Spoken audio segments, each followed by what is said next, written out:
Alright guys, so we have it all buttoned up and ready to go, but let's do a little bit of an overview before we get some test footage on the next part and talk a little bit more in depth. Really happy how this came out. Let's start off with the GoPro mount. So this GoPro mount, you can get it a stock file from their website on Holybro, but it's made for GoPro 7 or 8. I made this into a couch, I modified it, and I also moved it up a few millimeters to give me more space for battery packs in the rear. I think it's really nice that I have the versatility of not having a bulky TPU mount on top of my rig in case I want to fly maybe without a GoPro. So this is really nice because you can strap in the front if you have a Hero, or what I'm going to do is a session on the side. Alright, so the hood down, we're going to take a look around as well. As you can see where I put my placement.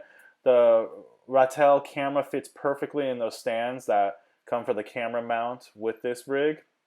And have it wired up to my TBS VTX sitting on this mount plate that I printed up out of ABS. And from that, it goes all the way to my Minion camera antenna, which is nicely printed with this mount. I'll also place the file down below so you guys can play with. Now all my wires are covered at the ends with a little bit of silicone adhesive so they don't pop off, and just in case mid-flight, which they shouldn't, but insurance always helps. You can take a look right here. The antenna is placed far away enough from most of the objects to hopefully it won't get too much interference. Down below you can see my USB-C. There we go. Now it's in the front. I'll show you on Betaflight how we redid that. Also my buzzer, you have the button right there I can push, zip tied in. I extended the flight controller nuts or screws to the nuts just so I can have this plate for my VTX to sit nicely above the flight controller, which worked out great. Really happy how that came out. Everything looks pretty clean. ESCs, nothing in the way. Hopefully no overheating issues there. Hoping to get some long flight times with this. And you can see there's my GoPro session, and fits perfectly. See, you can strap on the side. It's not going anywhere. I'm really happy at how clean this build came out, because that was my goal. Is it's keeping it simple, tidy, light.